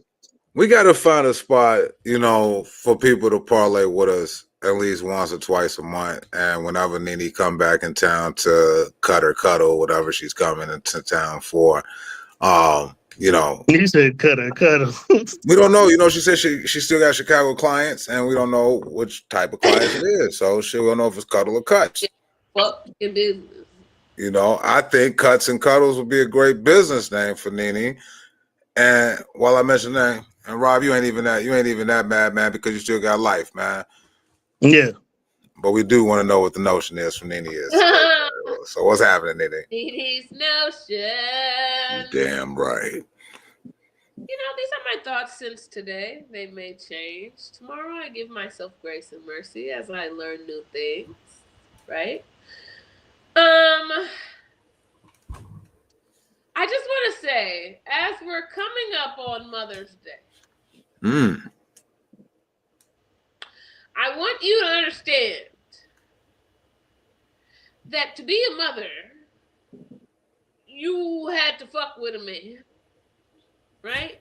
So that mother has a father, and that father, sir, if you are a father, and if you have a kid, please go get some fucking therapy, sir. Stop passing on gout and a bad hairline to your fucking kids. And I'm talking about all your kids. Like, you niggas is something. You motherfuckers is something. On this Mother's Day coming up where y'all done made all these bitches single mothers. And I'm going to have to hear all these posts about, oh, it's my kid and my baby love me and this is my mama and my mama everything. Is you niggas is birthing kids with these bitches and you niggas be failing because half of y'all hairlines is terrible. Your first baby mama is ugly and she looked like the depression that you had. Okay? Your second baby mama, that bitch is trifling because she saw how you fucked over the first one and she still had a kid with you. And you niggas with more than 2 baby mamas is ridiculous. Go get some help. Go get some self-reflection. Pass on more than gout and a bad hairline to your kids. Learn how to read. Be with them. Take some time. I want you to get together with other men who are one good fish, fathers. 2 fish. There are 2 good fathers sitting right in front of you on the Parlay Podcast. These men right here are some of the best fathers I have seen. I appreciate that. The way these motherfuckers had their kids, you would think they came from them, which they did. You niggas need to do better. Somebody thought my first baby mama was his stepmom. What? Because it would be too much. What? Like, damn, that's his real mama. The hood be watching. You guys are great fathers. I'm just saying it is very important Thank for you. fathers to be in your kids' lives. It's very important for Hey, fathers to choose the correct mother for your kid. If you are trying to procreate, choose the correct woman. Y'all motherfuckers just be fucking and juicing and anything and be like, the bitch is crazy. You got a baby with her. Now you got a part crazy baby. the dopest shit, NiNi, because I also want to tap into something before we cut out for the night, and I'm gonna keep the Notions logo up because it's in your ballpark. But as far as Mother's Day, you never hear niggas who only taking care of the kids saying Happy Mother's Day to me too. You never hear that. Niggas never say that. Yes, you do. Niggas don't say that. I'm the prize. I'm the prize. No. Men, like say for instance, you got a strung out ass baby mama, and now you got custody of that kid. You don't see men all on Facebook talking about some, well, Happy Mother's Day to me too, because I'm a mother and a father to mine. You don't see niggas doing shit like that. But let Father's Day come around. You see these trife ass, bitter ass baby mamas who probably playing fucking keep away with the goddamn kids, talking about some, I gotta play mama and daddy. Happy Father's Day to me. Shut your trife ass up, wank. A lot of them be trifling, man. That should be pissing me off. I'll be seeing that on people posts of women that I know, and I'll be like, yeah, yo, you ain't shit. I get like, I get the argument that men don't do that to women, but women do that to men. That's because they're fucking women. And as long as men keep trying to compare themselves to women, you will be a bitch. Stop comparing yourself to her. How do we not having a... This feels like a fucked up escape room. That's like when black people compare themselves to white people. No, white people are beneath us. You should be better. Stop using them as a standard. As a man, stop comparing yourself. Why does it feel like... Man, let's talk about it, NiNi. Why does it feel like as a man, not even just as a black man, as a fucking man, why does it feel like we're in this crazy-ass societal escape room where we're being... I was about to say pegged, and I couldn't even say that shit. We're being pinned as... Stop talking about pegging, Bobby. I'm definitely not talking about pegging. Definitely want to bring that up. But we being pinned either sassy, thirsty, or all this other shit. And when it's like in a fucking escape room now. Well, that's because you niggas aren't doing none of the other shit that you was doing to mask the sass. Okay? At least y'all was paying bills, building houses, taking care of, like... Only because the patriarchy said we couldn't have a bank account in our name and we had to stay married to y'all, and it's not illegal to rape your fucking wife, and it doesn't matter if you drug her and shit. That's because those rules were in place. You been watching The Serpent? Huh? That sounds like some shit on that Serpent movie on Netflix. No, this is real life. That's in some states it's still not illegal. It's still very much legal, and there's no such thing as raping your wife. Yikes. Okay? You niggas had it so good, but now that you have to now be a complete human being, that a bitch don't need you to have a bank account or to have her own apartment or to get a job or to live a life. You need to offer something else besides finances. And a lot of you men are underdeveloped. And you have... So what is a man who's heterosexual, masculinely heterosexual, what are his characteristics to you where you would be like, that man is not gay at all? No, I think all men are gay. I'm not gonna... I'm telling you that. I say that and y'all think I'm joking. I think all men are gay until proven straight. And even if you're trying to prove that you're straight, it shows me that you're gay, homie. We live under a patriarchy. Huh? We live under a patriarchy. You are always looking up to another man to give you something, okay?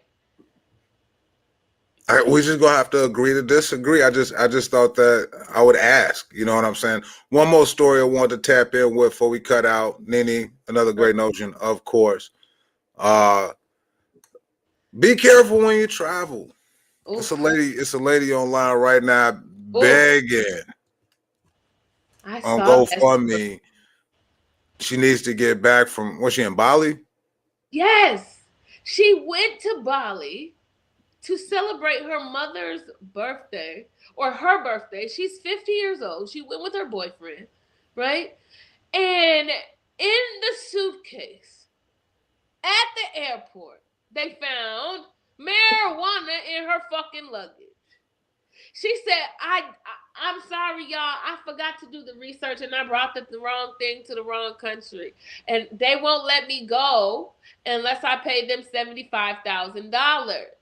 And I have to give them at least $30,000 by Monday. If not, I'm going to have to spend the next 4 years over here. This for real, or is she trying to finesse motherfuckers? No, that's for real. In Bali, that is up there with heroin and coke. You're smuggling. That's man. Smuggling. They do death sentence for most of that shit in East Asia. I don't know why the fuck you would bring that over there. You can go find weed in Bali. Why are you bringing weed to Bali? You can find weed in Bali. And this is why people need to educate themselves. Like, I'm so sick of people, and not even black people, white people. Search. A quick Google search. I'm sick of Americans, period, thinking they can do whatever they can do here in other countries. You can't do what you do here in America in other countries. They have really, really strict laws. Just like a couple years ago, them black girls went over to Dubai and almost got stuck over there because they thought they could go over there and talk shit and talk crazy and run their mouth and do all that shit. Do you know in Dubai and in them Middle Eastern countries, women don't have a fucking voice? You're not supposed to talk back. So you think your little black ass is finna go to Dubai or Bahrain or these Middle Eastern countries where they keep their women covered up and they don't have a say-so? You think you finna go over there and run your mouth to them in their country and you think you finna come back in one piece? Brittany Griner. Yeah, Brittany Griner. You went over there with a vape pen thinking because you Brittany Griner that you was going to be cool. You went over there with a vape pen and you went to jail for like 3 years. Over there. I was like, you played for them. You know the rules. You, what the fuck, girl? Like. But we gotta shake the whole egotistical about our country. 'Tis a thee, goddamn it, every fucking where. Yeah, man, because I guarantee it's people that I was on deployments with that probably was still over there now. Nigga, like, it's niggas that when I went on deployment, they went over them other countries, acted a fool, party, wild out, didn't obey the rules, and they got stuck over there.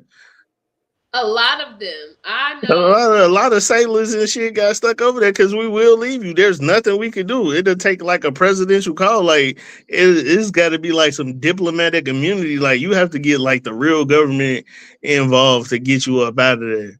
This ain't like. I'm sorry. If you are on like if you are overseas and you are military, because that's where most of the crime be happening. I'm sorry, it's near the military bases, and in those they say. If you are not on base and you commit a crime, the military police cannot help you. You have to get the local authorities. If you are on base, that's a different thing. That's a whole nother jurisdiction. That's military police. You can't get touched. That's y'all shit. But once you step off base and you do all that shit in somebody else's country and you don't think they finna what? Yeah. How's this young lady doing though? Is she getting the money? I don't know. I didn't check her update. This is my first time hearing about this story. So, wrong. Oh, you Rob? You ain't heard about this shit? Nah, man. I try to watch the news a little bit every day, man. The news is very depressing, and this story is. And that's why I don't watch it. I just be trying to keep up. I never know when it's a kill on the loose. What? How that's gonna help you if it's on the news? Don't you think it's about too late? I don't run fast. I want a head start, NiNi. Yeah, man. I don't pay attention to a lot of the news that's out there. I just like after being on social media and then watching TV, like a lot of the news be fake. Yes. A lot of the news, sure. a lot of these video clips and these news clips of black on black crime or whatever they call it, or these teenagers getting shot, it be fake. Like I literally just watched a video on Facebook and they said this little black boy got shot in the chest by this white dude because he found a wallet and went up to the Ring camera and showed the man the wallet, and they was like, oh, the white man thought he was aggressive, and so he shot this black boy in the chest for just returning the wallet. And the whole shit was fake. The whole story was fake. Y'all made this whole news story and it wasn't even real. I mean, they're gonna present to us what they want us to know, but at the same time, I be wanting to know, like, the pandemic fucked me up. Zombie apocalypse, I need to know. Yeah. Shit like that, you need to know. You know, understand what I'm saying? But the revolution will not be televised, Bobby. But I was talking to my wife earlier, man. Y'all ever watched a movie and a motherfucker be running away from some shit like the entire movie, and you got to be like, this is some unrealistic shit, because I could not imagine myself running from some shit for an entire fucking movie, man. Catch me, goddammit. Catch me, motherfucker. I'm not running that long. Oh shit! I'm gonna just stay in my place. Like if it was a zombie apocalypse, man, look, bite me. I don't give a fuck. Get this shit over with. Just bite the fuck out of me. I'm not running. Yeah, bite me. Yeah, man. They don't. They like you said. They feed us what they want us to feed us. And a lot of shit. Like right now, I just saw something on Facebook. They was like, "Oh yeah, the Chris Brown and Usher concert canceled." Yeah, I seen that shit, man. They trying. And I was just like, "What?" My thing is when people do that, like, what be the reason? Clint. Like, why did you make this fake post? Like, what did you plan on gaining for this? When these niggas, there's nothing to cancel this concert. And if they did cancel it, it wasn't gonna be a fucking Facebook post. That shit would have made all the news in the world if Chris Brown and Usher canceled their concert. It wouldn't have been no weak ass TMZ and Shade Room, man. Like unless TMZ or Shade Room posted, that shit ain't happened yet. Like, yeah, man. I saw that shit. I was just like, why did y'all do this? Like, what do y'all try to gain? And it be gullible people who fall for it. Like, oh my God, they canceled it for, like, come on, man. Live in reality for once. Live in a time where before social media, to where you knew if this concert was gonna be canceled, that shit would have made the radio, news, all over the place. It wouldn't have been no weak ass Facebook post. Like, come on, man. I'm gonna need people to stop being so damn gullible and stupid about the shit that's going on around them. No, that's real shit, man. Hey, before we cut out, man, NiNi, you out there in the 702. Have you met anybody valuable enough that you think that they could sit in the fourth chair on the Parlay Podcast? No. Oh, man, it's tough. Why don't you? You should have invited the nigga you went out with last night, man. You could have got the No, you niggas is nosy. No. Yeah. Hey, we met the nigga at Riddles. We met the niggas with at Riddles. We want to meet every boyfriend you meet. Around y'all, I don't give a fuck about them. Okay, I respect that. Well, we hope that you can find somebody out there in Vegas that could join us on the Parlay Podcast, man, because I like Vegas people. What Vegas people you know? You know, I had a best friend that lived out there. Where they at? In Colorado. Okay, then. He married a white woman? Ooh. He didn't marry a white woman, but he definitely loves white women. That's for sure. I know it. That's for sure. And you know what? I always tell people, and he's the exception to the rule. I think any black man that likes white women too much, that's a mental handicap. Why is he the exception to the rule? Because that's my best friend. White women don't have lips, and that bothers me. Yeah. Real George Washington. And then I got to be with somebody that can relate to me being black. Like, I have nothing in common with, I don't think I have anything in common with a white man that I'm dating. I like black men. I love black women, so I don't, like, if I dated a white woman, it'd be a trick to it. Like, I need to get out of jail free card or some shit. I got some cousins, man. I got like 4 or 5 cousins that love them some goddamn white women, man. Yeah, my cousins in Milwaukee do that. It's crazy because my cousins are mixed. All the Milwaukee niggas love white women. They love white women. All my black cousins have white women, and all the mixed ones that look white have black women. Yeah, because they trying to get the melanin back in. You niggas keep trying to wash it out because you hate yourself. Sir, and I've do you know how much melanin is per ounce, per gram? I tried that shit twice, and I was just like, "Yeah, man, this sucked the second time around." So This the funny shit, bro. so I was like, Hey, I thought this was gonna be better the second time. I'm like, all right, this might be a little nope. these motherfucking Milwaukee niggas love white women. Y'all think that Milwaukee Bucks logo is a big deer? No, Bucks, nigga. They talking about niggas. Milwaukee. I just don't see the appeal, man. I do not. Like, she got to be something special. Buck break. Like, for real. Got to be something special. Yeah, I couldn't. I mean, coming up, man, I only liked white women when I was in elementary school. I went to an all-white school. I had no choice. And then all of a sudden, I just realized, man, like, I don't like the way they age. I just knew it wasn't for me. And I'm not being bogus. It's just one day I was at McDonald's and I was like 8 or 9 years old, and I was in there too early. And early in the morning at McDonald's, that's when all the old white people meet. And I seen the future, and I was like, yeah, I can't fuck around. This shit. Yeah. I mean, none of them look like Claire Huxtable. None of them look like Claire Huxtable. Absolutely not. That was your thing. Claire Huxtable was like an older woman than me, and I was like, she's a beautiful older black woman. Uh-huh. But when I walked to McDonald's and seen like it looked like a meeting of Crypt Keepers, I was like, oh, I can't fuck around. Hey, he said, yeah, I can't fuck. Hey, did y'all see this is off topic? Did y'all see the latest interview with the Brat and Judy?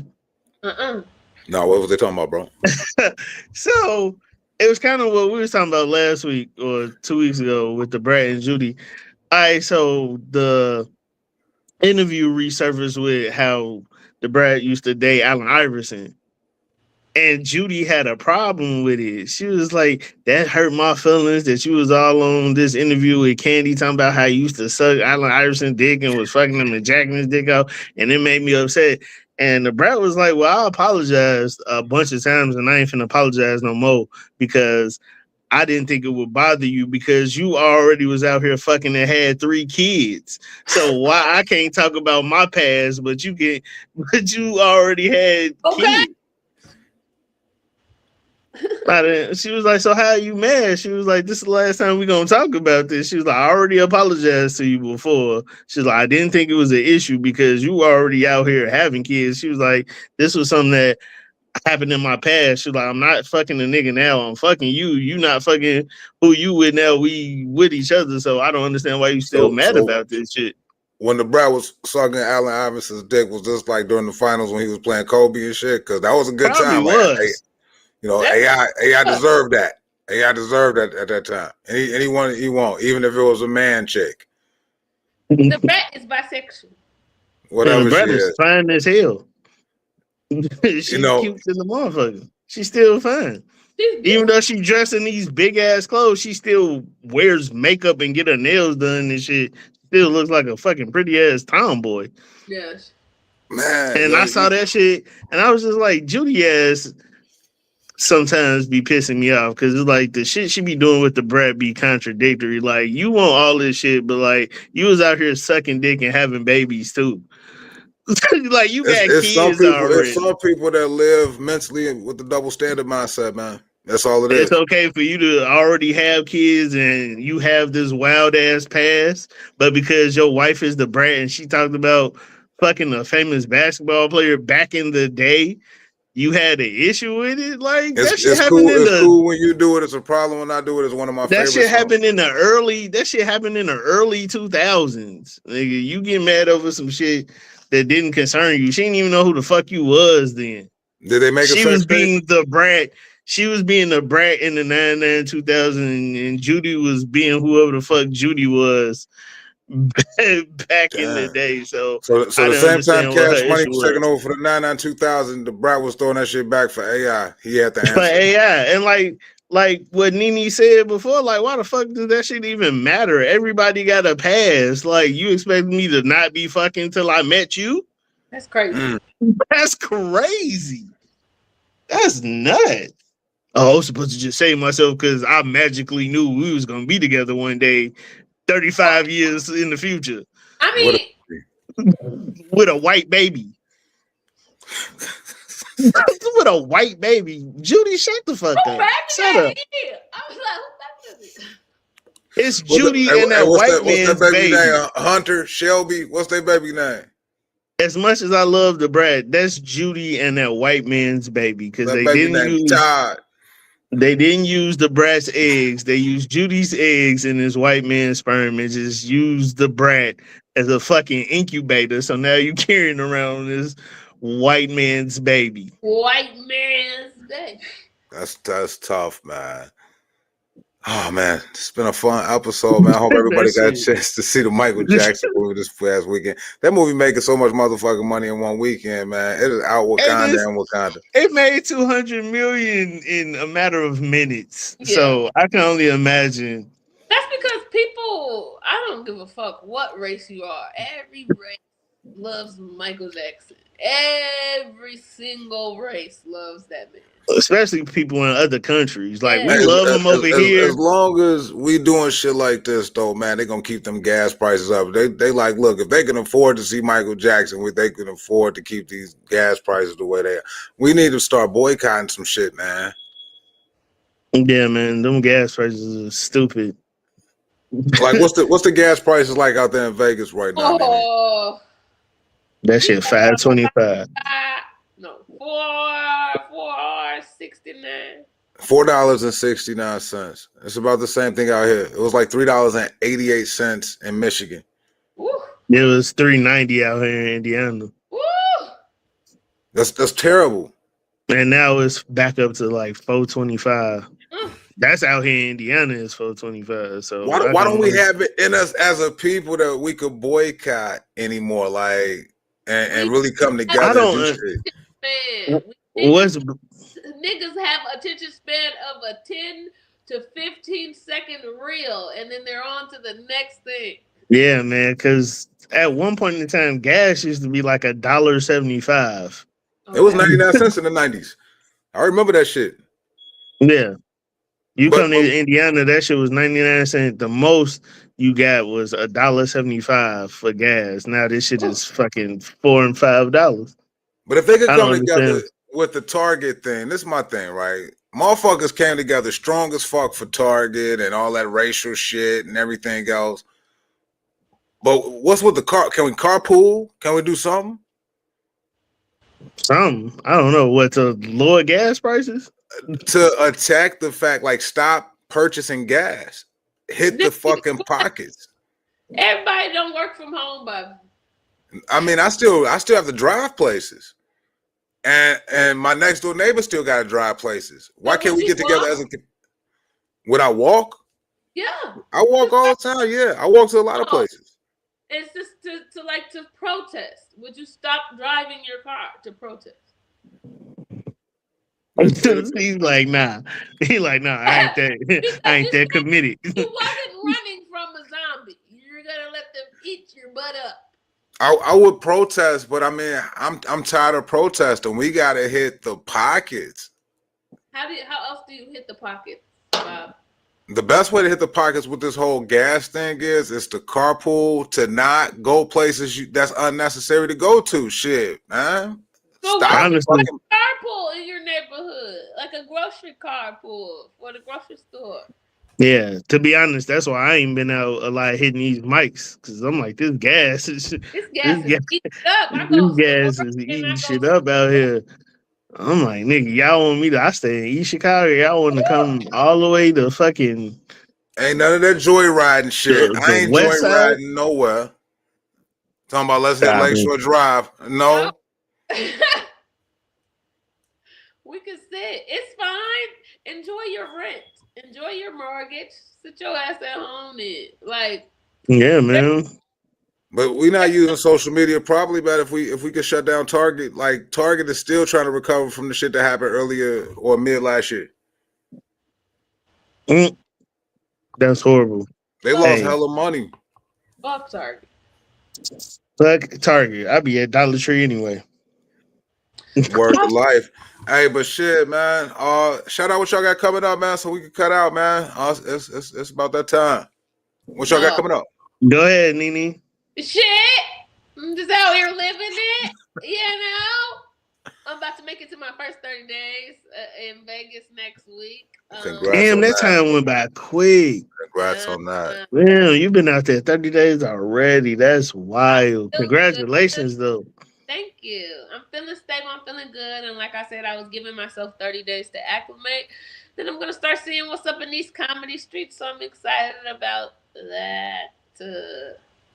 Well, hopefully you meet the interesting people I'm asking about to bring them on the parlay, because I'm looking forward to meeting some of these people. You just want me to bring on a sex worker. Give me a second. I think the lady who was yelling across the hall was...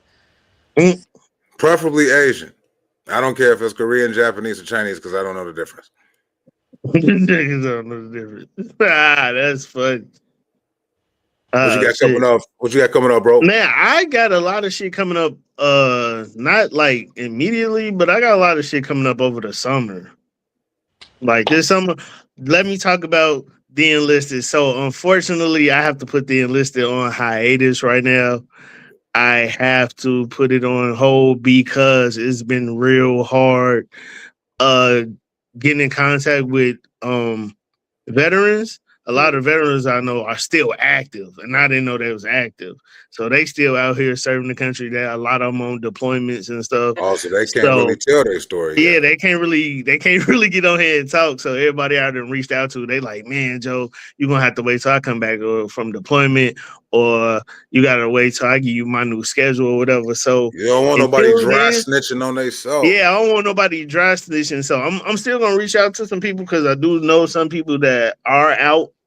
But until then, I'm putting it on hiatus because this past couple of weeks it's been really hard to get people on one accord. They'll tell me like, yeah, we'll do the show, and then when it comes showtime, they don't show up, or they'll hit me last minute like, hey, I can't do it. So I'm just putting on pause for now. Yeah, man. So I'm just putting Enlisted on pause, man, because everybody that I reached out to in the last couple months, either they was about to do the show and then they dropped out at the last minute. So I have to regroup. Good, man. I mean, that's all it is, man. Course correction, trial and error, whatever words you want to say to make the shit sound smooth. Shit, it's cool. Yeah, so I ain't mad about it because I am blessed to have the opportunity to have the people that was on. Yeah. And if y'all go back and watch those episodes, y'all gonna find out a lot about those people and get some good information. So I am happy about that part. But it was real time consuming and like borderline, like I ain't gonna say stressful, but I was anxious because it was so many people I had lined up for this past month, and I couldn't get a hold to them, or they had backed out at the last minute or whatever their situation was. But other than that, like I said, I got a bunch of shows coming up in May and June, July too. I'll be in Arizona next month for my daughter's graduation. Yeah. Then they'll be coming back up here in June for the summer. Man, that's I'm just looking forward to kicking with them, hanging out with them during the summer because they pretty much grown women now. Like Ryan 18, Madison finna be 15, Juice 11. So I'm catching them right where I need to be with them in their life, where they're growing up and becoming young women. So I'm looking forward to having them this summer. From doing them teenage takeovers, man. You in the right spot. Oh yeah. My kids are real like suburban nerd kids, so stuff like that makes them uncomfortable.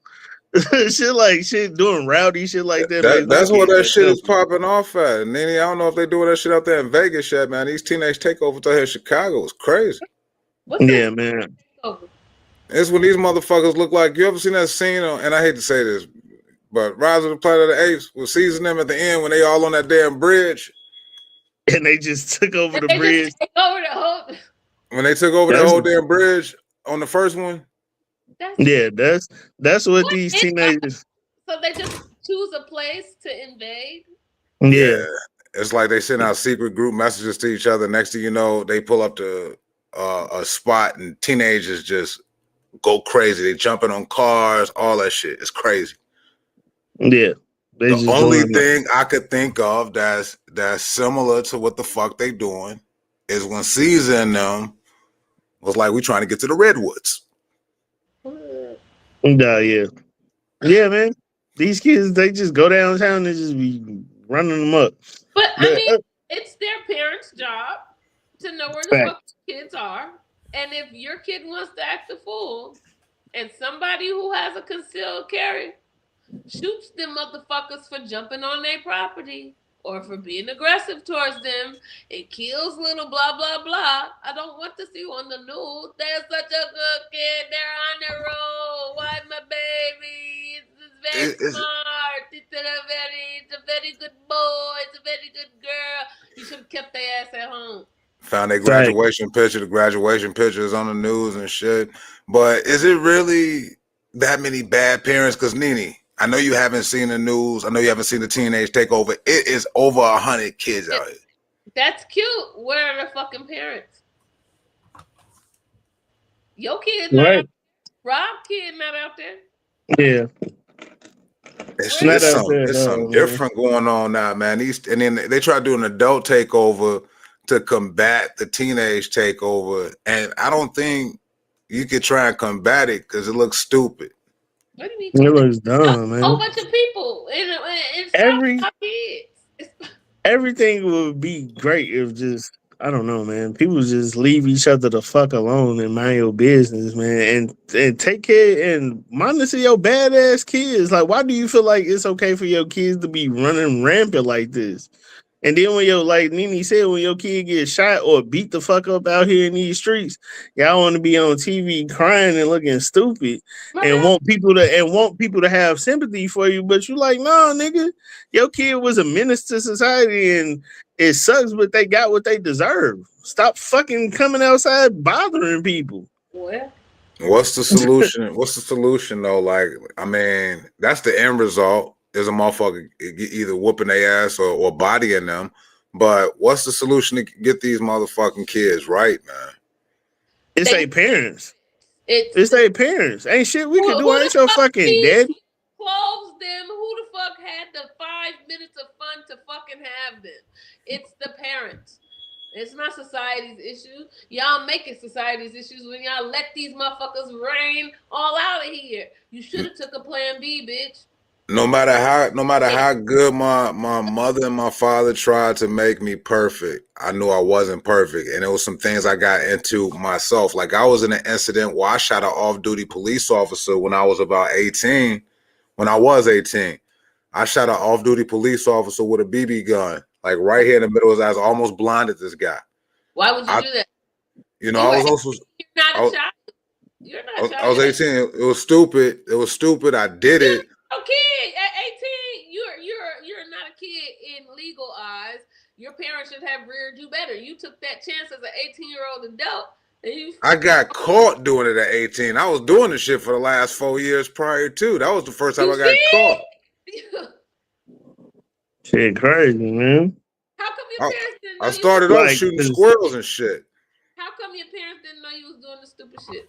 Exactly. They didn't know I was doing the stupid shit. And sometimes these parents... You're not that good of a liar. Are you that good of a liar? It's just my parents are not omnipresent. They're not God. So these kids that's doing these teenage takeovers, their parents aren't everywhere. I'm not saying what they're doing is right. I'm just saying I'm not blaming the parents 100% either. I am. That's your fucking kid. You get the blame. Because fucking blame. I've done bad shit as a kid, but you know the difference between right and wrong, and you know the consequences of your actions. Yes. And what you doing and what these kids is doing is totally different. Like you got kids out here actually shooting like real guns at people. You got kids that's no older than 15 out here robbing people, and they parents know. Because we in the age of social media, ain't no way you don't know what your kids is doing unless you don't give a fuck about raising them. Because if you're raising your kid right, then you shouldn't be, your kid ain't out here shooting or robbing or fucking running amok. They know better. They know if you being a parent, the shit they doing, and you come back in the house and you know that they fucking up, they gonna beat the shit out you. That's how it should go. If I know you out here in these streets fucking up and you come home, I'm beating the shit out you because you know better. I'm not raising you to be a menace to society. You know better, and you being a follower instead of leader, and you think that shit cool until you get fucked up out here. And a lot of parents are just happy their kids is out of the fucking house because they don't want to be bothered with them anyway. Yeah, and that's another thing. These parents, these young parents, they didn't have kids that they didn't want. So now you doing the bare minimum because you didn't want this kid in the first place, and it's always solutions to that problem. Either you go put them up for adoption or you abort them. Like you have options. There's even parents aborting kids after they've been born already. Like if you didn't want to raise this kid, just put it up for adoption. That way, it's whatever. Hopefully they'll have a better life than what you was willing to provide for them. But if you're gonna stick around, be a parent, then be a parent. No, that's real shit, man. No, don't halfway be a parent. Yeah. Because these kids is fucking ridiculous. It seems like all these kids out there, it seems like all their parents is fucked up. Because why are your kids doing this and my kids not out there doing? What am I doing that y'all not doing? Why are all y'all kids running out here doing these teenage takeovers, doing all this wild, violent shit? And then y'all fucking want to cry and be sad when your kids come up dead at 13 through 18 years old because you letting them run loose in these streets. And we live by a code. Thinking that shit cool. And what's crazy is it makes it sound like our parents, when our parents was like talking about the type of music we listen to or our behaviors or whatever. But the shit that they doing now is so extreme.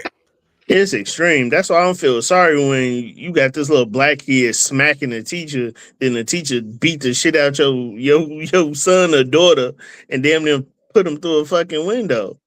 Like we were playing 2 Live Crew and Luther Campbell, and we might have juke parties and shit like that. But we were always hidden. Motherfuckers couldn't see what we were doing. We always hid. And we never cussed around adults, elderly people. These motherfuckers don't give a fuck what they say. They don't. That's what I'm saying. What happened to the juke party? Like y'all rather spend all this time raising hell in the cities when you could be at a party grinding on some girl booty. Right. But no, you want to be. You said what? Yeah. All right. I'm just saying. When I was that age, let's find it. Come on. You can break out somebody's booty instead of doing a teen takeover. No. That's why we got all these fucking babies having babies. I'm just saying is it a happy medium in between? What a happy medium, man. Produced these teens. These teen takeovers were made from the juke parties. It was nothing but sweat and must. You right. Leaving gene marks on the walls. Okay, no. You niggas never washed your jeans. Somebody got pregnant from dry sex and that. Like they was. I'm just saying that was less violent. That's how I spend my weekends. I spend my weekends doing shit constructive. I wasn't trying to get with a group of niggas to go fuck up some shit. No, the streets been fucked up ever since they took away the party line, bro. The party line was safe. Niggas was at home. It was you were going one room. Niggas was freestyling. You were going another party line. Thank you. All right. Party line. What's up? You said what? What's that, NiNi? Thank you. We don't need the party line. Didn't they make shit like that for you niggas? Didn't they have like the Ring app where you niggas was on like a million phone calls and celebrities was on there? You talking about the clubhouse? Same. That's the party line. But I will say this: when I am driving around between East Chicago and the city and being downtown and being on the north side, being on the west side, I do see constructive, like kids doing constructive shit. Like I do see kids outside actually playing and doing something constructive that doesn't involve a lot of violent shit.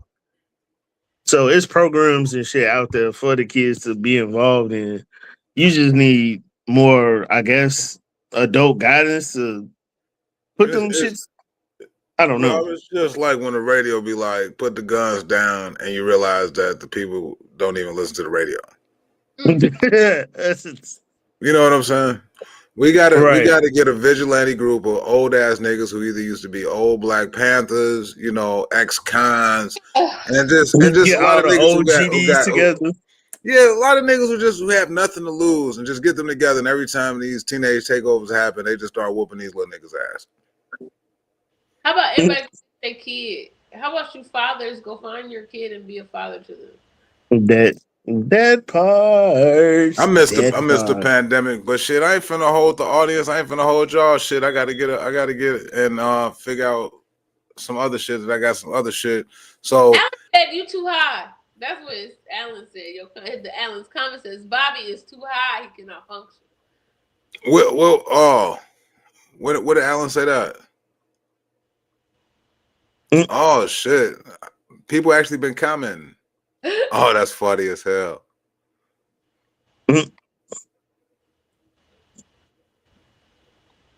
I haven't seen any of these comments. Yep. You said Klay Thompson a whole Tyler Perry villain. That's hilarious. Hey, well, shout out to Chris Ford, Alan Ford, man. Hey, next week, of course, we'll be back with Ball Talk. It's gonna be super dope. Tuesday and Wednesday, 3 p.m. Central Standard Time. NiNi, make sure you tune in at 1 p.m. your time. Hey, we want you to be a guest on the show. Yeah, sure. We see it. Sure. Let's get it. Okay. Reach out. Alan gonna reach out to you. Want you to be a guest on the show. All right. But for NiNi, for Rob, or Bobby Wright, man, it's been another dope ass Sunday, man. We're gonna do this again next week. Peace and love. And of course, on Sundays, we parlay. We about it.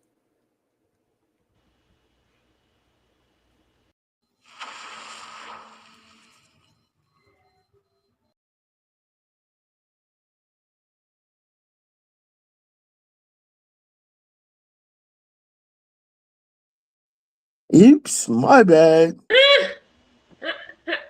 I fucked around and pressed the wrong button again.